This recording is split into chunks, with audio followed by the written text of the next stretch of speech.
Greetings everyone, my name is Dominic and today you're tuning into the Comic Book Report, where we review comic books and graphic novels so you can get an idea of what to read.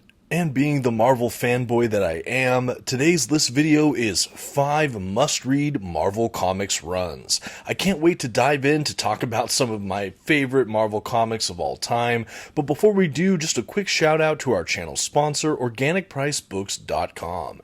If you're looking to pick up your own comic book collected editions, I encourage you to check out their website. You can find a link in this video's description. If you find something you like, you can even use my discount code at checkout, TheComicBookReport, to save $2 off of your order. Please note if you use my affiliate link or code to make a purchase, I will earn a small commission, but it's a fantastic way to support the channel. Thank you so much for considering. Now let's get started with today's list.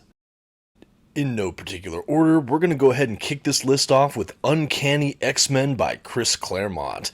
This decades-long run from Chris Claremont begins here. I have the Uncanny X-Men Omnibus Volume 1 from Marvel Comics to just talk a little bit about this run. It starts off with Giant-Size X-Men, which was not Claremont, but his run immediately followed after it, using a very familiar roster of characters. These characters include Storm, Colossus, Nightcrawler, Wolverine, in addition to some of the classic characters like Cyclops and Jean Grey, to name a few. With all good X-Men books, eventually over time, this roster grows and shrinks. Claremont also brought on board Kitty Pryde, who he created, I believe. Really, really good stuff. This run is just gigantic. I'm actually still making my way through his run. I'm somewhere in the Volume 5 of this omnibus sequence. But I wanted to talk about this run because when people think X-Men, this is usually the lineup they think of. And that's what I mean when I said this is a lot of familiar faces. Surely a lot of the film franchise has a lot of these fan favorite mutants present.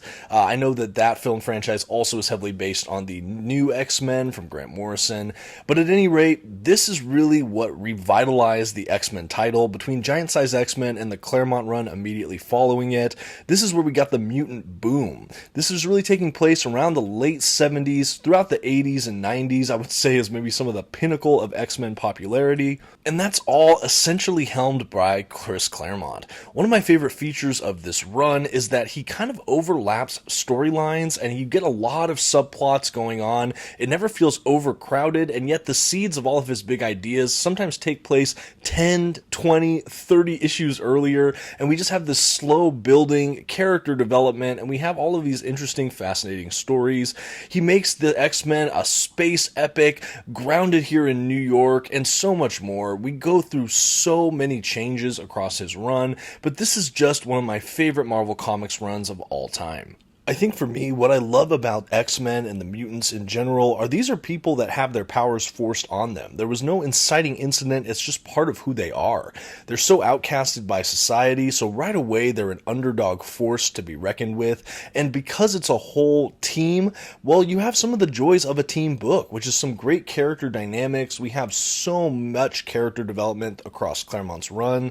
In fact, that's one of my favorite things about his run, is just getting to know a lot of these principal main mutant characters, along with some of the fan favorite villains. This omnibus line is definitely one I could recommend to prospective collectors. Definitely don't miss Chris Claremont's X-Men.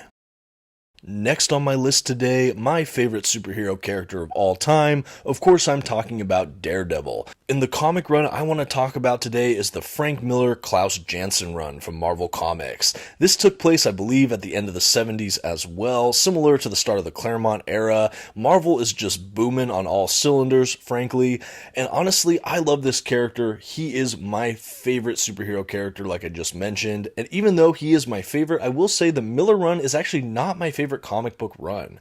So why am I including it in this list is because I do consider it a must read. This is the run that completely refreshed this character. We have some new elements to his origin story, like the inclusion of Stick. We have the just presence of Elektra and the Hand, like the kind of ninja aspects of this Daredevil character, all coming in from Frank Miller here, and it is just powerful. Of course, this is the Frank Miller Klaus Janson Omnibus, but there's also a companion omnibus that includes more work from Frank Miller for this amazing character, like The Man Without Fear, Daredevil Born Again. So some of the better Frank Miller works aren't even present in this omnibus necessarily. What we have here is his full run on the Daredevil title, and that's really what I wanted to point out here. This is seriously a revolutionary run that absolutely defined this character and portions of the Marvel Universe forever. I think the fact that these issues have withstood the test of time are a testament enough. It is absolutely incredible. It still holds up. The menace we get from characters like Bullseye, what we have the Kingpin become to Daredevil in this run. He started as a Spider-Man villain, but wow, do I think of Kingpin in context of Daredevil first and foremost, and I can really attribute that to Frank Miller. Everything with Elektra and Daredevil is, well, frankly electrifying, and you just don't forget some of the moments in this book. I think that the fact that they've released his entire proper run in an omnibus, and that we got reprints, are just such a gift. I'm so happy to have this in my collection, and I think anyone who enjoys Marvel Comics owes it to themselves to check out this really classic run. Because it's like late 70s at the bridge of the 80s there, it is a little bit dated, but it certainly doesn't feel like a Silver Age book. There is this kind of gritty crime, almost noir aspect to this superhero comic, and I think the kind of blending of genre, the really character-focused nature of it, and of course this incredible artwork really does set it apart. This is one to remember, one I can't stop talking about, and one I can thoroughly recommend to you. Definitely don't sleep on the Frank Miller, Klaus Janson era of Daredevil, The Man Without Fear. Next on my list, we're talking Marvel Comics, so of course I had to include The Amazing Spider-Man. I almost picked Ultimate Spider-Man by Brian Michael Bendis, which I do highly recommend, but for the sake of this video, I thought I'd throw in Amazing Spider-Man by J. Michael Straczynski, the JMS era of Spider-Man. I'll be looking at the Omnibus Volume 1 collection for the sake of this video. His run is collected in full across 2 Omnibus collections, and it's something I also recommend to new readers out there, or maybe longtime readers who have never had the opportunity to check it out. I will do a little bit of a caveat here though. While I do think that this is an incredible run, perfect for new and returning readers alike, I will say that JMS gets a lot of bad press for his Spider-Man run, mostly for 2 stories, one of which is called, I believe, Sins Past. The other one is, I believe, One More Day. These are stories that really changed certain things about the Spider-Man mythos, some of them long-lasting impacts, others kind of retconned, but at any rate, a lot of fans really disliked these turns that JMS introduced in Spider-Man, but I think to base his entire run on those 2 storylines, well, frankly, you'd miss out on a lot of great storytelling. And frankly, and here's a comic book hot take, I really don't think those story arcs are too bad. I don't agree with the decisions they make, but they're absolutely readable, and they're good, entertaining comics for the most part. Anyway, moving right along, one of the things that sets apart this run for me is the characterization of Peter Parker. I think it is so spot on, and it really leads with some of the best attributes of what make Spider-Man Spider-Man. It's fun with some gravity and tragedy. The art pops right out of the page. There's such a defined character voice, and I just love it. I love that this run is still considered well regarded by so many, and I would encourage you, if you've only heard a little bit about this run and maybe just the bad press about those 2 story arcs, put that aside and check it out. This run is absolutely worth reading. It adds some really cool aspects to Spider-Man I had never seen before or since. And like I said, I think he just understands this character. He understands what makes Spider-Man's universe work, and everything just feels really authentic and right. It's a lot of fun. And honestly, I just recommend it to any Marvel fan out there, or people that are just interested in reading a very, very good comic book run. Great for beginners, like I said, or returning Spider-Man or comic book fans. You have to check out Spider-Man by JMS. And hey, while I have your attention, if you're enjoying this video, please don't forget to give it a like, and also consider subscribing to my channel. I'm always releasing videos like this, unboxings, reviews, shorts, community posts. Anyway, I won't bore you at this point, but please consider it. Thank you so much. Now on with the list. When I think of Captain America, I think of this next entry. Of course, I'm talking about Captain America by Ed Brubaker. For the sake of this video, we are looking at the Captain America by Ed Brubaker omnibus. This is considered the volume 1 within the Ed Brubaker run for the character.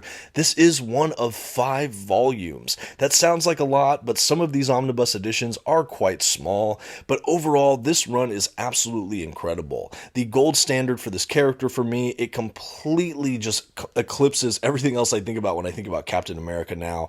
In this story, we have so much kind of spy, espionage, thriller sort of genres, motifs, feel to it. We have some great superheroics, some great tragedy. There's a grit to this whole run that feels very realistic, authentic, and it just works for Captain America. I love the artists we have throughout this entire run. Like I said, even the artists have some grit to them, and I love the look of Captain America. This is the run that also introduces us to the Winter Soldier. If you're a fan of that character, rather in film or in the comic books, he gets his start proper in this run, and I love that storyline. I do think that this first omnibus is among the best in the entire run, but the entire run is just so much fun to read. I think that Captain America is such a great character because he leads with a really high set of moral values. He's someone that you really want to cheer for, but because he's basically as powerful as a normal human, maybe with a little bit more, you're always kind of rooting for him in a superpowered world. He's scrappy, it's incredible, and I love how Brubaker just uses him. There is kind of a geopolitical aspect to this run that I think just really works for this character. You get to see him saving the day, saving the nation, saving the world, dealing with a lot of personal, professional problems, and I just don't know what more to say about it. It's really fantastic. I think if you're a fan of war literature as well, there's some incredible flashback sequences in things like World War II and stuff like that. I love the grit to it. Like I said, it feels in some ways also not only like a spy thriller, but also almost like a crime fiction kind of book with superheroes thrown in there. There's just so much going on, but Brubaker has such a commanding grasp of it. I think that he is made for this kind of genre of fiction, and he really excels here.